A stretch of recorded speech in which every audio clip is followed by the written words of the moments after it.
नमस्कार साथियों, सफलता की चाबी पीवाईक्यू सीरीज में आप सभी लोगों का हार्दिक स्वागत है। देखिए, आज के इस टॉपिक के अंदर हम लोग पढ़ने वाले हैं राजस्थान के प्रमुख जो राजवंश हैं, इसका पार्ट नंबर 3। इससे पूर्व में हम दो पार्ट के माध्यम से राजस्थान के दो राजवंश पढ़ चुके हैं और आज तीसरा राजवंश अपना जो है वो है मेवाड़ का गोहिल सिसोदिया राजवंश। इस टॉपिक का संपूर्ण निचोड़ ये वीडियो देखने के बाद में आप पाएंगे कि राजस्थान की आज तक की जितनी भी भर्तियां आयोजित राजस्थान के अंदर हुई हैं, उन सभी के अंदर जो क्वेश्चन आप लोगों से पूछे गए हैं, इससे एक भी क्वेश्चन बाहर नहीं पूछा गया है। उन सभी आए हुए परीक्षाओं के अंदर जो पीवाईक्यू हैं, उनको एक जगह संग्रह कर लिया गया है। अब चाहे आप राजस्थान की किसी भी प्रतियोगी परीक्षा की तैयारी कर रहे हो, चाहे वो राजस्थान पुलिस हो, टीचर चाहे अध्यापक grade first, grade second, grade third या अन्य जिस भी प्रतियोगी परीक्षा की आप तैयारी कर रहे हो, उसके अंदर इस टॉपिक से बाहर एक भी क्वेश्चन आपका नहीं रहने वाला है। तो इसी सीरीज के माध्यम से हम लोग राजस्थान का भूगोल, राजस्थान का इतिहास और राजस्थान की कला संस्कृति अगले 1 से 1.5 महीने के अंदर पूर्णतया टॉपिक वाइज एक एक टॉपिक का अध्ययन करके पीवाईक्यू और एमसीक्यू के माध्यम से अध्ययन करने वाले हैं, जिससे एक भी क्वेश्चन आपका छूटने वाला नहीं है। यदि आप राजस्थान की किसी भी प्रतियोगी परीक्षा की तैयारी कर रहे हैं, तो इस क्लास को देखने के बाद आप पाएंगे कि आपकी एग्जाम के अंदर जो 80% क्वेश्चन एक एग्जाम से दूसरी एग्जाम में पूछे जा रहे हैं, वो इस वीडियो के अंदर आपको देखने को मिलेंगे। इससे बाहर एक भी क्वेश्चन नहीं रहने वाला है। तो ये राजस्थान के राजवंश का पार्ट 3 है और अपना आज का टॉपिक जो है गोहिल सिसोदिया राजवंश रहने वाला है। देखिए, गोहिल सिसोदिया राजवंश का जो आपका टॉपिक है, इसके अंदर आप पाएंगे कि जितने क्वेश्चन आपको दिए गए हैं, उनमें से एक भी क्वेश्चन आपका आगामी एग्जाम के अंदर नहीं छूटने वाला है। सभी के सभी क्वेश्चन आपके एग्जाम में पूछे जाएंगे। तो अपन मेवाड़ के अंदर जो गोहिल सिसोदिया राजवंश हुआ है, उसके जितने भी क्वेश्चन आपके एग्जाम में पूछे गए हैं, उनके बारे में शुरुआत करते हैं। जो साथी इस वीडियो को देख रहे हैं, पहली बार चैनल पर यदि विजिट कर रहे हैं, तो वीडियो को इसे अपने चैनल को सब्सक्राइब जरूर करें, ताकि हमारा मनोबल बढ़ता रहे। आपका जैसा भी प्रत्युत्तर हो, आपको कंटेंट अच्छा लग रहा है या अच्छा नहीं लग रहा है, जैसी भी आपकी प्रतिक्रिया हो, आप कमेंट के माध्यम से हमें सुझाव जरूर दें, ताकि हम उसके अनुसार आपके लिए कंटेंट तैयार करते रहें। तो शुरुआत करते हैं। पहला क्वेश्चन आपका है, निम्नलिखित में से कौन सा विद्वान गुहिलों की ब्राह्मण उत्पत्ति के सिद्धांत के विरुद्ध है? स्कूल व्याख्याता 2014 में आपका क्वेश्चन पूछा गया है। तो इसका आंसर आपका हो जाएगा जी.एच. ओझा। जी.एच. ओझा जो है, इन्होंने ब्राह्मणों से इनकी उत्पत्ति नहीं मानी है, इन्होंने माना है सूर्यवंशी। इसलिए आपको ध्यान में रखना है कि गुहिलों को सूर्यवंशी किन्होंने माना है? जी.एच. ओझा ने। इन्होंने ब्राह्मणों से इसकी उत्पत्ति होने का खंडन किया है। देखिए, जबकि डी.आर. जो भंडारकर हैं और गोपीनाथ शर्मा, ये मेवाड़ के जो गुइल हैं, इनको ब्राह्मण की उत्पत्ति मानते हैं, और ये जो जी.एच. ओझा है, ये इनको सूर्यवंशी मानते हैं। दोनों क्वेश्चन बार बार एग्जाम में आपके पूछे जाते हैं। नैणसी की ख्यात में गुइलों की कितनी शाखाओं का उल्लेख किया गया है? संरक्षण अधिकारी 2019 और महिला पर्यवेक्षक 2015 में आपका क्वेश्चन पूछा गया है। तो इसका सही आंसर तो आपका हो जाएगा ऑप्शन नंबर 1, 24 शाखाओं का। गुहिलों की जो है कितनी शाखाएं बताई गई हैं नैनसिरी ख्यात के अंदर? 24 शाखाएं बताई गई हैं। एक क्वेश्चन तो आपका ये हो गया। इसका दूसरा क्वेश्चन आपसे पूछा जाता है कि 36 शाखाएं किसके द्वारा बताई गई हैं? तब आपका आंसर हो जाएगा श्यामल दास। देखिए, श्यामल दास के द्वारा 36 शाखाएं बताई गई हैं और नैणसी के द्वारा कितनी बताई गई हैं? 24 शाखाएं। इस प्रकार से आपको ध्यान में रखना है। दोनों क्वेश्चन एग्जाम में बार बार पूछे जाते हैं। नैणसी ख्यात के अंदर गुइलों की कितनी शाखाएं बताई गई हैं? 24। और श्यामल दास के द्वारा कितनी बताई गई है? 36। देखिए, मोहनतो नैणसी ने अपनी ख्यात मोहनत नैणसी ख्यात के अंदर गुहिलों की 24 शाखाओं का उल्लेख किया गया है। कर्नल जेम्स टोड ने भी अपने गुरु ज्ञानचंद के मॉडल के उपसहार संग्रहालय के आधार पर गुहिलों की 24 शाखाओं का माना गया है, लेकिन कविराज श्यामल दास है, इनके द्वारा 36 शाखाओं का उल्लेख किया गया है। तो आपको ध्यान में रखना है, मोहनतो नैणसी और कर्नल जेम्स टोड के द्वारा, इन दोनों के द्वारा जो कितनी शाखाएं बताई गई हैं? 24 शाखाएं। और कवि श्यामल दास है, इनके द्वारा कितनी शाखाएं बताई गई हैं? गुहिलों की 36 शाखाओं का उल्लेख किया गया है। गोहिल वंश का पहला शासक कौन था? राजस्थान पुलिस कांस्टेबल 2020 और 2020, यानी सेकंड शिफ्ट और फर्स्ट शिफ्ट दोनों के अंदर यह क्वेश्चन पूछा गया था। तो इसका सही आंसर आपका हो जाएगा, गोहिल वंश का प्रथम शासक कौन था? पहला शासक है राव बप्पा। Option number 2। देखिए बप्पा रावल जो है 734 से लेकर के 753 ईस्वी तक रहे हैं। इनका मूल नाम काल भोज था। इन्हें बप्पा रावल की उपाधि से गुरु हारित ऋषि ने दी थी। यानी जो काल भोज थे, इनको ये बप्पा रावल की उपाधि किसके द्वारा दी गई थी? गुरु जो हारित ऋषि थे, उनके द्वारा दी गई थी। 734 ईस्वी में बप्पा रावल ने चित्तौड़गढ़ के राजा मानमोरी को हरा करके मेवाड़ में गुहिल साम्राज्य की नींव डाली थी। अतः इसे गुहिल साम्राज्य का वास्तविक संस्थापक कहा जाता है। नेक्स्ट, 734 ईस्वी तक राजस्थान में मौर्य वंश का शासक कौन था, जो बाद में बप्पा रावल द्वारा मार गिराया गया था? राजस्थान पुलिस कांस्टेबल 2022 में क्वेश्चन पूछा गया है। तो ऑप्शन नंबर 2 आपका सही हो जाएगा, मानमोरी। मानमोरी था जिसको राव बप्पा के द्वारा इसको मार गिराया गया था। नेक्स्ट, निम्नलिखित में से कौन सा कालानुक्रम की दृष्टि से सही है? राजस्थान पुलिस कांस्टेबल 2018, यानी कालक्रम के अनुसार कौन सा ऑप्शन आपका दिया गया जो इसमें से सही है? तो इसका ऑप्शन नंबर आपका सही हो जाएगा। देखिए जेत्र सिंह बिल्कुल सही है, समर सिंह ये ऑप्शन नहीं होगा और आपका तेज सिंह नहीं होगा, क्योंकि तेज सिंह जेत्र सिंह था। ऑप्शन नंबर 3 आपका सही हो जाएगा, जेत्र सिंह, और उसके बाद में तेज सिंह था, तेज सिंह के बाद में कौन था? समर सिंह। यदि इनके कार्यकाल की अपन बात करें तो क्रमशः है 1213 से लेकर के 1253 तक तो आपका कौन था? जेत्र सिंह। और इसके बाद में तेज सिंह की बात की जाए तो यह आपका था 1253 से लेकर के 1273 तक। और इसके अलावा अपन समर सिंह की बात करें तो इनका कार्यकाल रहा था 1273 से लेकर के 1302 ईस्वी तक। इस प्रकार से था। तो आपका ऑप्शन नंबर कौन सा सही हो जाएगा? ऑप्शन नंबर आपका 3 सही हो जाएगा। देखिए इसको मिटा करके अपन दोबारा टिक लगा देते हैं। ऑप्शन नंबर आपका कौन सा सही हो जाएगा? 3। जेतर सिंह, जेतर सिंह के बाद में तेज सिंह और तेज सिंह के बाद में समर सिंह। नेक्स्ट, चित्तौड़ का राणा रतन सिंह किस वंश का था? सेकंड ग्रेड इंग्लिश 2011 और जेल प्रहरी 2017 में आपका ये क्वेश्चन पूछा गया है। तो ऑप्शन नंबर आपका 3 सही हो जाएगा, गोहिल वंश का।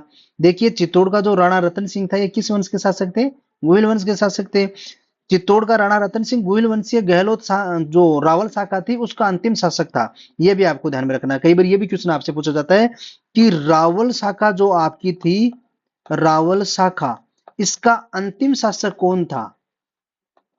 अंतिम शासक कौन था? तब आपका आंसर भी क्या होगा? राणा रतन सिंह। नेक्स्ट, अलाउद्दीन खिलजी और मेवाड़ वासियों के बीच में चित्तौड़ की घेराबंदी किस वर्ष हुई थी? राजस्थान पुलिस कांस्टेबल 2018 में आपका क्वेश्चन पूछा गया था। तो ऑप्शन नंबर 2 सही हो जाएगा, 1303 के अंदर।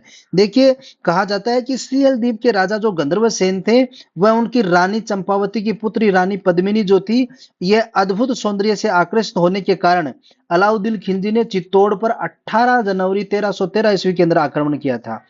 कब आक्रमण किया था? 18 जनवरी 1313 के अंदर।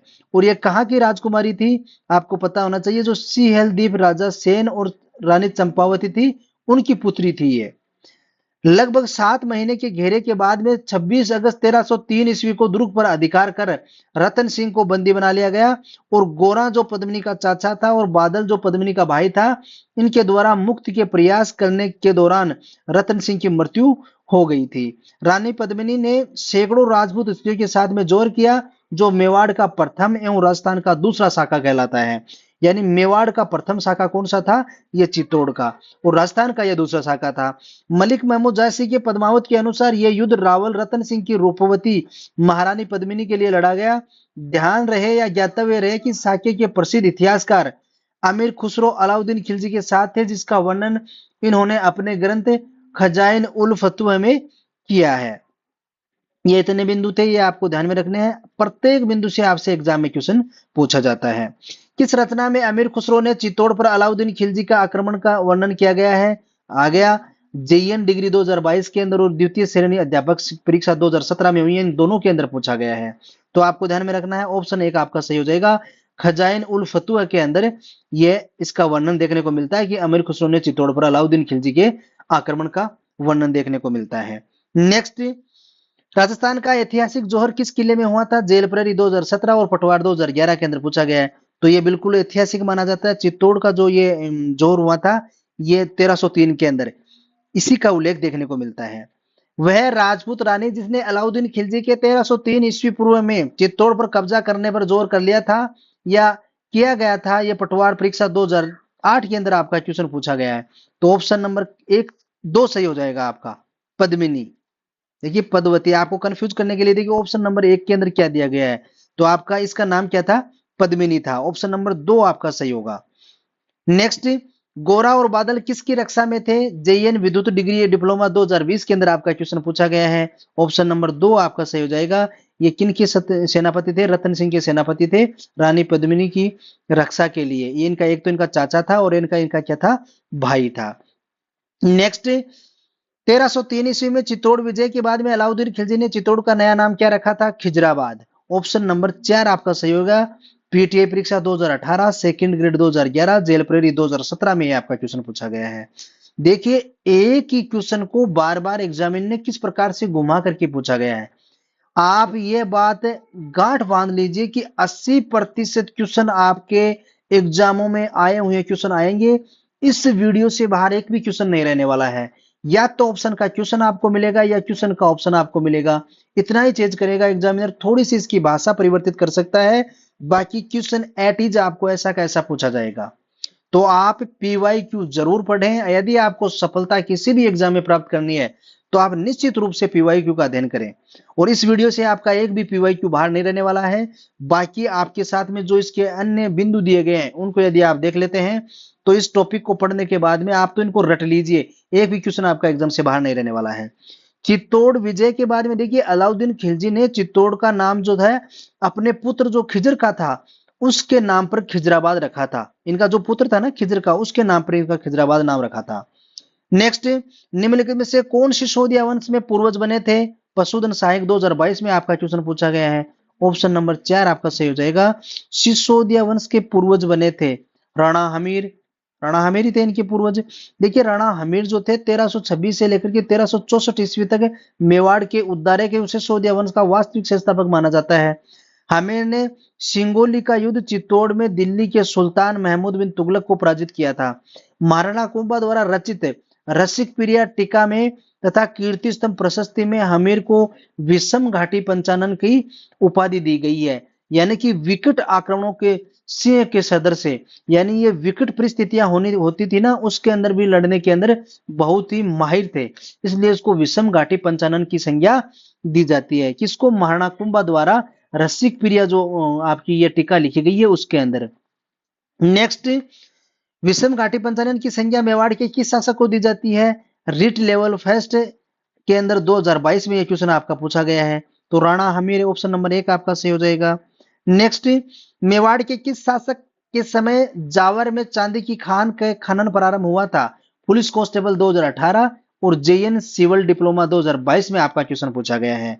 तो ये जो चांदी की खान है ये मेवाड़ के किस शासक काल के समय में मिली थी? लक्ष्य सिंह थे, राणा लाखा जिनको कहा जाता है लक्ष्य सिंह, इनके काल के अंदर ये मिली थी। देखिए महाराणा लाखा के राजत्व काल के अंदर मगरा जिले के अंदर जावर की चांदी की खान निकल आई थी, जिसमें चांदी और शीशा बहुत मात्रा में निकलने लगा था, जिससे राज्य की आय में अत्यधिक वृद्धि हुई थी। राणा लाखा आप बोलिए या लक्ष्य सिंह बोलिए, इनके कार्यकाल के अंदर मेवाड़ में ये चांदी की खानें प्राप्त हुई थी। निम्नलिखित शासकों में से सबसे अधिक किसे मेवाड़ की बौद्धिक व कलात्मक उन्नति का श्रेय दिया जाता है? आरपीएससी एलडीसी एग्जाम 2012 के अंदर। देखिए ऑप्शन नंबर 1 आपका सही हो जाएगा, महाराणा कुंभा। शासक जिसमें सबसे अधिक मेवाड़ की बौद्धिक कलात्मक उन्नति का श्रेय दिया जाता है, महाराणा कुंभा से अधिक और कौन शक्तिशाली था? इन्हीं को दी जाती है इसकी संज्ञा। देखिए कुंभा के संगीत राज, संगीत मीमांसा, सूर प्रबंध नामक संगीत ग्रंथ की रचना की थी। महाराणा कुंभा ने जयदेव की प्रसिद्ध कृति गीत गोविंद पर रसिक प्रिया के नाम से टीका, चंडी शतक की व्याख्या टीका एवं संगीत रत्नाकर की टीका लिखी थी। इसके अतिरिक्त कुंभा 4 नाटकों के रचनाकार थे, जिसमें से उनको मेवाड़ी, महाराष्ट्री एवं कर्नाटकी भाषा में लिखने का अच्छा ज्ञान होने का पता चलता है। इन्होंने एक लिंग महात्म्य पुस्तक के प्रथम भाग राजवर्णन, अंतिम भाग कुंभा के वेदनिक कवि कान्य व्यास ने लिखा था, इसकी रचना भी की गई थी। कुंभा के अन्य प्रमुख ग्रंथों में कामराज रत्नीसार 7 अंग जिसके अंदर है, और सुधा प्रबंध, संगीकर्मी, दीपिका, नवीन गीत गोविंद, वाद्य प्रबंधन, संगीत सुधा, नृत्य रत्न कोश, हरिवार्तिका, ये आपको देखने को मिलते हैं। नेक्स्ट, रत्न नृत्य रत्न कोश की रचना किसने की थी? जेईएन डिप्लोमा टीएसपी एग्जाम 2016 में आपका क्वेश्चन पूछा गया है। किसके द्वारा की गई थी? महाराणा कुंभा के द्वारा। प्रत्येक एग्जाम में इनकी इस रचनाओं से संबंधित एक क्वेश्चन निश्चित रूप से पूछा जाता है। अब कौन से क्वेश्चन एग्जाम में किस प्रकार से पूछे गए हैं, इनके ऊपर आप एक बार नजर डाल लीजिए। कौन सा ग्रंथ कुंभा द्वारा रचित नहीं है? ARO exam 2022, Rajasthan police constable 2018। तो कौन सा नहीं है? देखिए, संगीत राज इनके द्वारा लिखा गया था, संगीत मीमांसा भी लिखा गया था, संगीत स्पर्श या संगीत रत्नाकर, सूड प्रबंध ये लिखा गया था। ऑप्शन नंबर 3 आपका सही हो जाएगा, संगीत रत्नाकर ये नहीं लिखा गया था। महाराणा कुंभा के विषय में निम्नलिखित में से कौन सा कथन असत्य है? स्टेनोग्राफर 2013 और आरपीएससी सेकंड ग्रेड टीचर 2011 में आपका क्वेश्चन पूछा गया है। तो ऑप्शन नंबर आपका, उन्होंने कुंभलगढ़ का निर्माण करवाया था, बिल्कुल करवाया था। वे संगीत प्रेमी थे, बिल्कुल थे। वे मेवाड़ के महान शासकों में से एक थे, बिल्कुल थे। वे स्वयं विद्वान न थे किंतु विद्वानों का आश्रयदाता थे, बिल्कुल गलत बात है, वे स्वयं विद्वान थे। ऑप्शन नंबर 4 आपका सही हो जाएगा। महाराणा कुंभा द्वारा रचित ग्रंथ संगीत राज कितने कोषों में विभक्त है? पटवारी परीक्षा 2016 और जेईएन मैकेनिकल डिप्लोमा 2022। तो ऑप्शन नंबर 4 आपका सही होगा। 5 भागों के अंदर ये विभक्त है। देखिए, संगीत राज कुंभा द्वारा रचित सभी ग्रंथों में सबसे बृहद, सर्वश्रेष्ठ एवं सिरमौर ग्रंथ है। शास्त्रीय संगीत क्लासिकल म्यूजिक में अपूर्व ग्रंथ संगीत राज को 5 भागों में रत्न कोश में विभाजित किया गया है। पाठ्य रत्न कोश, नृत्य रत्न कोश, गीत रत्न कोश और वाद्य रत्न कोश, रस रत्न कोश। देखिए, 5 भागों में जो विभक्त किया गया है, तो 5 भागों के नाम कौन कौन से हैं ये आपको ध्यान में रखना है। पूछा जाता है कि शास्त्रीय संगीत जो थी संगीत राज, ये किसका कौन सा भाग नहीं है या कितने भागों में ये विभक्त की गई थी। रत्न कोश को उल्लासों एवं उल्लासों का परीक्षणों में विभाजित किया गया है। इस प्रकार संपूर्ण ग्रंथ 80 परीक्षणों के अंदर विभक्त है। इस ग्रंथ के पाठ्य रत्न कोश में कुंभा की वंशावली का वर्णन देखने को मिलता है। क्वेश्चन सीधा का सीधा पूछा जाता है आपसे, कुंभा की वंशावली का वर्णन किस भाग में देखने को मिलता है? पाठ्य रत्न कोश के अंदर। सूड प्रबंध के लेखक कौन है? असिस्टेंट एग्रीकल्चर ऑफिसर 2013 में आपका क्वेश्चन पूछा गया है। ऑप्शन नंबर 4 आपका सही हो जाएगा, कुंभा। देखिए, सूड प्रबंध कुंभा द्वारा रचित इस रचना में गीत गोविंद के पदों का राग एवं ताल से संबंधित विवरण, कुंभा के राज्याश्रित संगीतकार सहित अनेक संगीत के पूर्व आचार्यों का नामोल्लेख है। इसे रसिक प्रिया का पूर्वक ग्रंथ भी कहते हैं। नेक्स्ट, निम्नलिखित में से कौन सा ग्रंथ कुंभा द्वारा रचित नहीं है? LDC exam 2018। तो ऑप्शन नंबर 3 आपका सही हो जाएगा, राजवल्लभ इनका नहीं है। कुंभा के द्वारा रचित ग्रंथ कौन कौन से? संगीत राज, रसिक प्रिया, संगीत मीमांसा। नेक्स्ट, शिल्प शास्त्री मंडन द्वारा रचित ग्रंथ रूप मंडन का संबंध किस विषय से है? कांस्टेबल 2014 में आपका यह क्वेश्चन पूछा गया है। तो इनका संबंध मूर्ति कला से था। जो ये शिल्पीकार मंडन था, इसकी रचना थी रूप मंडन, इसका संबंध किस विषय से था? मूर्ति कला से था। नेक्स्ट, शिल्प शास्त्री मंडन द्वारा लिखित ग्रंथ कौन सा नहीं है? पटवार 2011 के अंदर क्वेश्चन पूछा गया है। तो ऑप्शन नंबर क्या हो जाएगा? प्रकाश मंडन बिल्कुल था, रूप मंडन था, वास्तुकार मंडन भी था, कला मंडन नहीं था। ऑप्शन नंबर 4 आपका सही हो जाएगा। कौन सा ग्रंथ कुंभा की रचना नहीं है? आरएस 2015, संरक्षण अधिकारी परीक्षा 2019 में पूछा गया है। तो नृत्य कोश हो जाएगा, रसिक प्रिया, सूड प्रबंध, कला निधि नहीं थी। ऑप्शन नंबर 2 आपका सही हो जाएगा। अब देखिए, मंडन के पुत्र जो गोविंद थे, इन्होंने कला निधि, उद्दार घोरणी व द्वार दीपिका नामक ग्रंथों की रचना की थी। कला निधि किसके द्वारा लिखी गई थी? मंडन के पुत्र गोविंद के द्वारा लिखी गई थी। कला निधि में देवालयों के शिखर विधान पर केंद्रित है, जिसे शिखर की रचना शिखर के अंग उपांगों से संबंधित है, कदाचित एकमात्र स्वतंत्र ग्रंथ कहा जा सकता है। आयुर्वेद के अनुसार गोविंद की रचना सार समुच्चय में विभिन्न व्याधियों के निदान एवं उपचार की विधियों का वर्णन किया गया है। नेक्स्ट, किस राजा को अभिनव भट्टाचार्य, हिंदू सुल्ताना, छाप गुरु, हाल गुरु, राय रायन, दान गुरु की उपाधियों से नवाजा गया था? तो इसका ऑप्शन नंबर आपका हो जाएगा 3 राणा कुंभा को। अभिनव भट्टाचार्य इनको कहा जाता था। क्यों कहा जाता था? संगीत के क्षेत्र में कुंभा के विपुल ज्ञान के कारण प्रदान की गई उपाधि है ये। नाट्य शास्त्र का अच्छा ज्ञाता होने के कारण महाराणा कुंभा को नव भरत की भी कहा जाता है। हाल गुरु इनको क्यों कहा जाता था? गिरी दुर्गों का स्वामी होने के कारण इनको हाल दुर्ग कहा जाता था। राजगुरु इनको क्यों कहा जाता था? राजाओं को शिक्षा देने में क्षमता होने के कारण कहलाते थे। यानी इनको अनेक उपाधियां दी गई है। हाल गुरु, राजगुरु, तारमल, नाटक राज का कर्ता, राणो रासो, हिंदू सुरताना, सेल गुरु, नंदीकेश्वर अवतार, इस प्रकार की ये जो इनको उपाधियां दी गई थी, इनसे संबंधित एक क्वेश्चन आपसे निश्चित रूप से पूछा जाता है। तो ये सभी आपको ध्यान में रखने हैं। दान गुरु, परम गुरु, चाप गुरु, सुरगामणि, निरशंक, निर्भय आदि उपाधियों से इनको नवाजा गया था। इनकी जो ये उपाधियां इनको दी गई थी, इनसे संबंधित एक क्वेश्चन आपसे निश्चित रूप से एग्जामों के अंदर देखने को मिलता है। तो आपको ये क्वेश्चन याद करने हैं। एक भी क्वेश्चन आपका इस वीडियो को देखने वाले छूटने वाला नहीं है। प्रत्येक एग्जाम के अंदर आपको यहां से कंटेंट निश्चित रूप से देखने को मिलेगा, क्योंकि 80% कंटेंट एक एग्जाम से दूसरे एग्जाम के अंदर पूछा जाता है। नेक्स्ट, राजगुरु, दानगुरु, हालगुरु एवं परम गुरु नामक उपाधियां किस शासक को दी गई थी? ऑप्शन नंबर 4 राणा कुंभा को दी गई थी। कितनी एग्जामों के अंदर यह क्वेश्चन पूछा गया है? निम्नलिखित में से कौन सा शासक अभिनव भट्टाचार्य के नाम से प्रसिद्ध था? पटवारी 2021, राजस्थान पुलिस कांस्टेबल 2018 के अंदर यह क्वेश्चन पूछा गया है। Rana Kumbha, option number 1। संगीत ज्ञान के कारण कुंभा को उपाधि प्राप्त हुई थी, संगीत का ज्ञान होने के कारण। तो अभिनव भट्टाचार्य कहा जाता था इनको संगीत का ज्ञान होने के कारण। एग्रीकल्चर ऑफिसर 2013 में आपका क्वेश्चन पूछा गया है। निम्नलिखित में से कौन सा विद्वान कुंभा के दरबार में नहीं था? आरएस 2016 में पूछा गया है। नाथा जिन मुनि विजय सूरी, मुनि सुंदर सूरी और टिल्ला भट्ट। ऑप्शन नंबर 2 आपका सही हो जाएगा। मुनि जिन विजय सूरी जो है ये कुंभा के दरबार में नहीं था। अब देखिए, कुंभा के दरबारी जो साहित्यकार थे उनके नाम क्या क्या थे? मंडन, गोविंद, नाथा, सारंग व्यास, सुंदरमणि, टीला भट्ट। कुंधाकालीन प्रसिद्ध जैनाचार्यों के भुवन सुंदरी और सोम सुंदर सूरी, जयशेखर सूरी, मुनि जिनजैन सूरी, भुवन कीर्ति, सोमदेव, सुंदर सूरी और मुनि सुंदर माणिक्य आदि कहलाते थे। ये मुनि जिनजैन सूरी था। इस क्वेश्चन के अंदर क्या नाम दिया गया है? मुनि जिन विजय सूरी। देखिए, ये आपको ये कंफ्यूज कर सकता है, ये इनका नाम नहीं था और इनका नाम क्या था? मुनि जिनजैन सूरी था।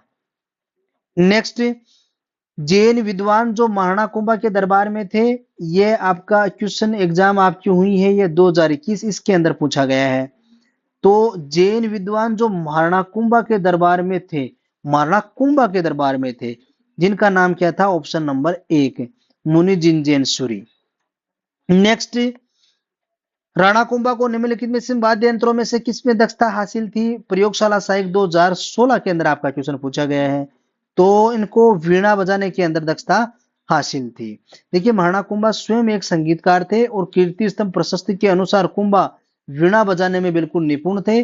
संगीताचार्य श्री सारंग व्यास कुंभा के संगीत गुरु थे। हीरानंद मुनि को कुंभा अपना गुरु मानते थे और उन्हें कविराज की उपाधि दी थी। कुंभा की पुत्री रमाबाई की वागेश्वरी संगीत प्रेमी के कारण ये कहा जाता है। नेक्स्ट, कुशाल माता का भव्य मंदिर जिसका निर्माण महाराणा कुंभा ने करवाया था, ये कहां पे स्थित है? ऑप्शन नंबर 3 आपका सही हो जाएगा, बदनौर के अंदर स्थित है। नेक्स्ट, महाराणा कुंभा ने बदनौर भीलवाड़ा में कुशाल माता का मंदिर बनवाया था, जिसे बेराठ माता का मंदिर या जाढ़ माता भी कहा जाता है। ये बदनौर कहां पे स्थित है? भीलवाड़ा जिले के अंदर स्थित है और इसको बेराठ माता या जाढ़ बेराठ भी कहा जाता है। नेक्स्ट, वह कौन सा मेवाड़ का मैसूर शासक था जिसने अंचलगढ़ के किले की मरम्मत करवाई थी? आरएस 2010 में आपका यह क्वेश्चन पूछा गया था। ऑप्शन नंबर 2 आपका सही हो जाएगा, महाराणा कुंभा। देखिए, मेवाड़ के जो लेखक थे महाराणा कुंभा, इनके वीर विनोद के लेखक जो श्यामल दास हुए हैं, इनके अनुसार मेवाड़ राज्य के कुल 84 दुर्गों में से 32 दुर्गों का निर्माण किसने करवाया था? महाराणा कुंभा ने बनवाए थे, जिनको कुंभलगढ़ राजसमंद के अंदर, अंचलगढ़ आबू और बसंत दुर्ग सिरोही, ये प्रसिद्ध दुर्ग इनके हैं, जिनका निर्माण किसके द्वारा करवाया गया था? महाराणा कुंभा के द्वारा। और इनका वर्णन कहाँ पे मिलता है ऐसा कि 84 दुर्गों में से 32 दुर्गों का निर्माण महाराणा कुंभा ने करवाया था? श्यामल दास की जो रचना है वीर विनोद, उसके अंदर देखने को मिलता है। मेरों के प्रभाव बढ़ने के कारण उनको रोकने के लिए मचान दुर्ग का निर्माण किसके द्वारा करवाया गया था? महाराणा कुंभा के द्वारा। कोलन और बदनौर के निकट में बेराट के दुर्गों की स्थापना किसके द्वारा की गई थी? महाराणा कुंभा के द्वारा। भोमट का दुर्ग बनवाकर भीलों की शक्ति को नियंत्रित किया।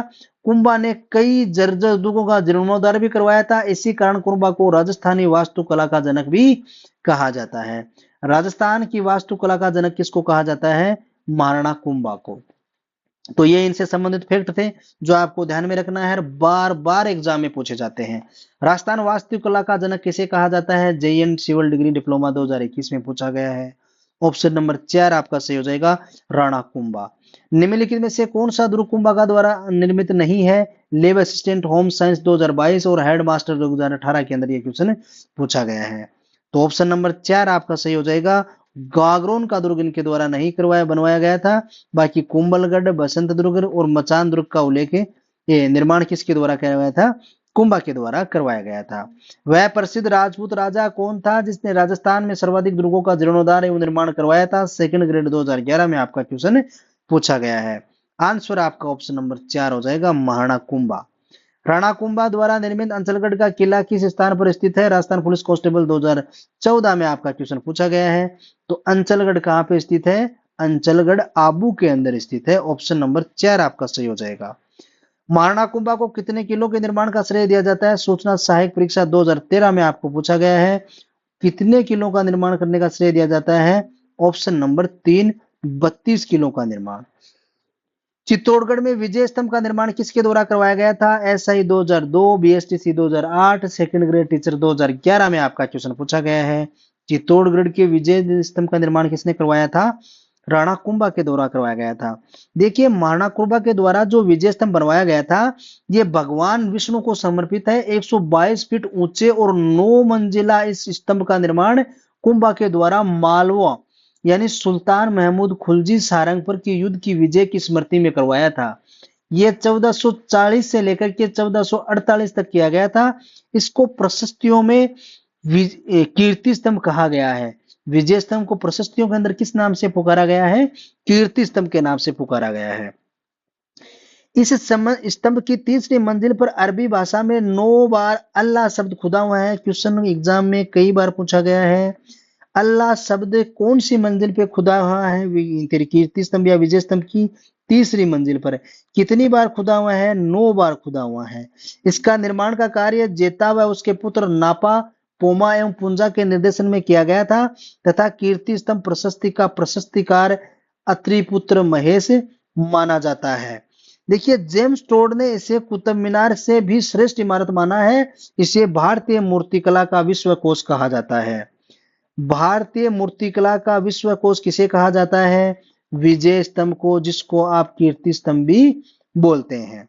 नेक्स्ट, 15वीं शताब्दी में महाराणा कुंभा ने मालवा और गुजरात के मुस्लिम शासकों को पराजित करके अपने विजय को अमर बनाने के लिए किसका निर्माण करवाया था? महाराणा कुंभा ने कांस्टेबल 2018 में आपका क्वेश्चन पूछा गया है। ऑप्शन नंबर 4 आपका सही हो जाएगा, विजय स्तंभ। नेक्स्ट, कुंभा द्वारा निर्मित कीर्ति स्तंभ कितनी मंजिलों का है? एग्रीकल्चर ऑफिसर 2013 में आपका क्वेश्चन पूछा गया है। ऑप्शन नंबर 3, 9 मंजिला है। कुंभा के द्वारा कीर्ति स्तंभ का जो निर्माण करवाया गया था, ये कितनी मंजिलों का है?